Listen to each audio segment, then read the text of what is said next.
These are papers for divorce. These little pieces of paper, little flimsy pieces of paper, can break and end something that's so strong in somebody's heart. I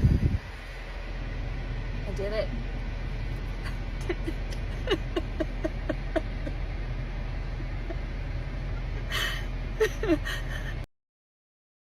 This modern woman thought she could play games by filing for divorce just to see if her husband would beg her to stay. But it completely backfired. Instead of chasing after her, her husband had enough of her childish drama and let the divorce go through without a fight. Now she's left crying, pointing fingers, and blaming everyone but herself for the mess she created. Let's roll back to the day she was all smiles, getting ready to file those papers. These are papers for divorce. And it's very sad. I don't understand how 8 years of trying my best to love somebody and fight for them and put up with so much abuse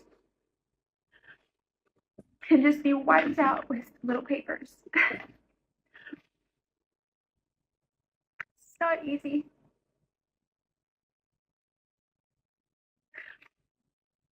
And as much as I know that this needs to happen, it still hurts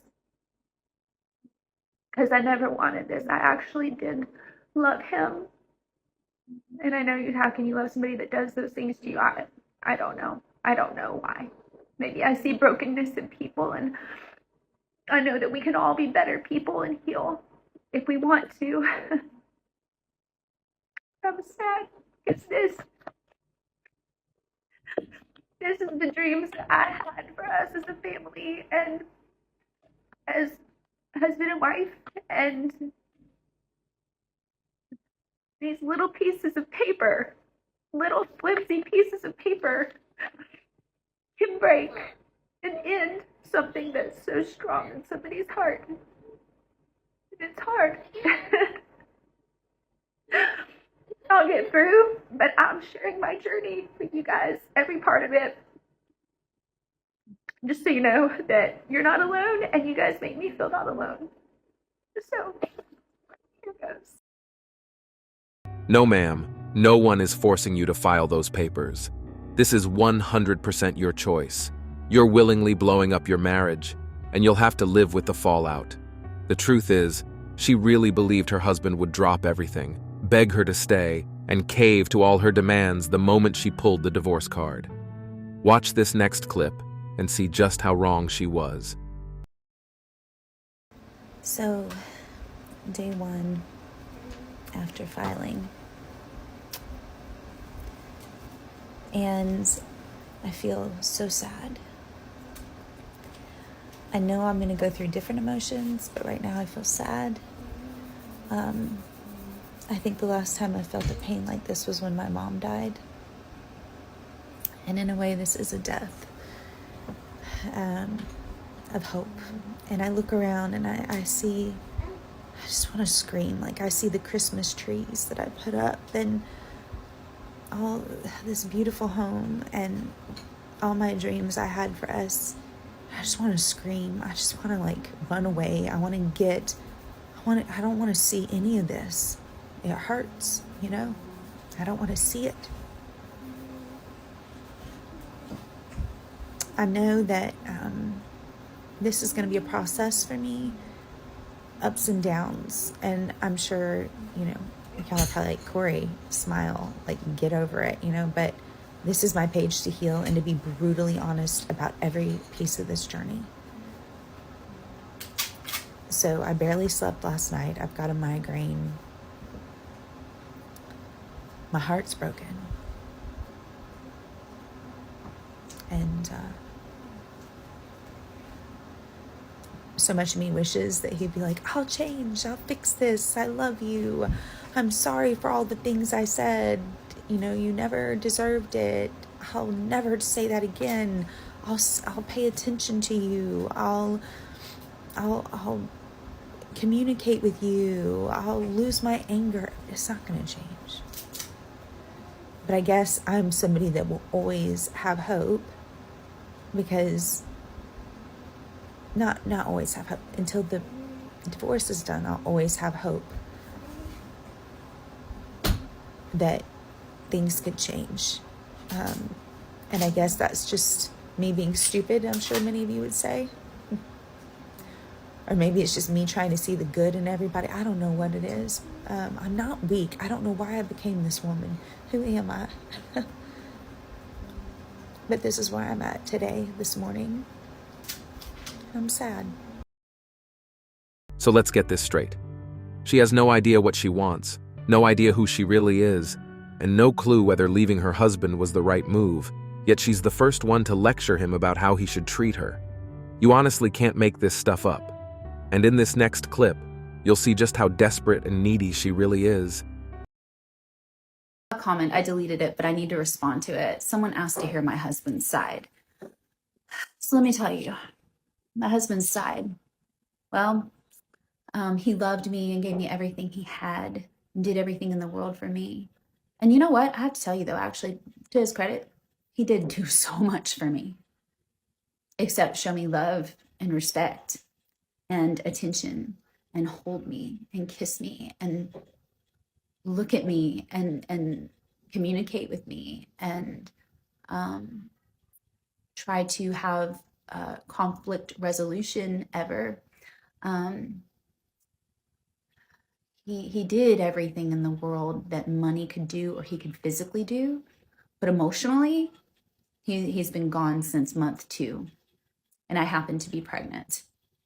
So there's that, and that's very typical of the personality type I'm dealing with. There you have it. She even admitted that her ex-husband did a lot for her, but it was never enough. And that's the point. You can't pour enough love into a broken woman to fix her, because what she really craves isn't affection, it's constant validation just for existing. And in the next clip, you'll see even more proof of this. Deep down, she knows she's inadequate, which is why she's addicted to attention. It's the only thing that makes her feel alive. So I've got a business idea. We need to come up with a robot boyfriend or girlfriend, partner, whatever, for people that are going through a divorce. That way, you don't feel super lonely, and you can or is there like a service of men or women, but for me it'd be man, that I could buy to just give me compliments all day and tell me he loves me and everything's gonna be okay, and call me and check on me and just build me the hell up.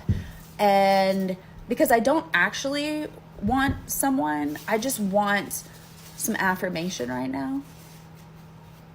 So we need to create a service like this. I'm taking applicants right now. This might sound like a joke, but keep in mind this is the exact same complaint she had about her ex-husband, which shows she genuinely believes a man should constantly compliment and validate her. And before we get to her sweet tears of regret, here's one last clip that really shows how confused she is. After filing for divorce, she tried to come back into her ex-husband's life, only to leave again while crying about her so-called abuse. Her entire life is just chaos at this point. Watch this. We're probably cringing that I gave him another chance. I spent the past year with the divorce filed, sitting in the court, and doing all the things on all the lists that he said I should do. And what I learned is that didn't stop the abuse. In fact, I'm still told that what I'm experiencing isn't abuse, and I'm making it up. An incident happened a few days ago where he had an iPad and he was holding it up saying he was going to bash my effing face in. So I contacted the Domestic Violence Center, and we are getting a TPO started, and that's where I'm headed. I'm going to be doing a lot of videos during this process because this was so therapeutic for me before, to get this out, and hopefully my story helps somebody else. I've been in this for 8 years. I did believe it was all my fault because that's what I was told. And now I know it's not. And I know that this is actually abuse. And here we go. Call me cold, but I honestly don't think this woman was ever truly abused. And to be clear, I'm against abuse of any kind. But after listening to her talk, nothing she says feels believable. She goes back and forth nonstop, first painting herself as the victim, then admitting she might actually be the problem. It's like she can't decide what story to stick to. She comes across as completely confused and directionless. We'll end with a clip of her crying after getting a temporary restraining order on her husband. And even in that moment, she still doesn't seem confident about the choice she made. I did it.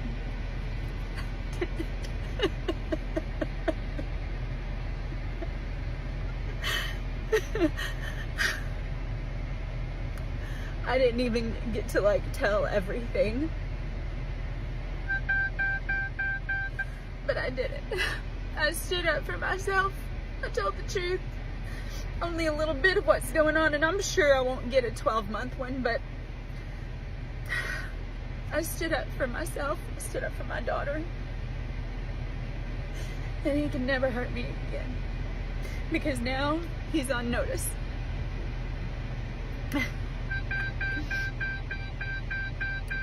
I don't even know. I'm so sad, but I feel so relieved to just tell the truth.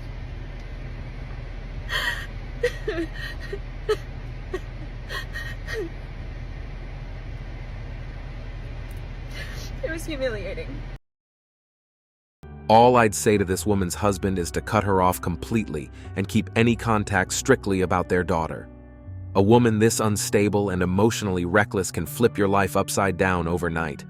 Men, protect your peace. Avoid women like this at all costs. Stay focused on your mission. Keep building yourself up and let everything else fall into place. Appreciate all of you for supporting this message. And that's it for today on Sigma Traits. Make sure you hit that like button, smash that subscribe button, and don't forget to ring that notification bell. Support this channel through membership. You can also support through PayPal, link in the description. Let us know your thoughts in the comments below. See you all tomorrow.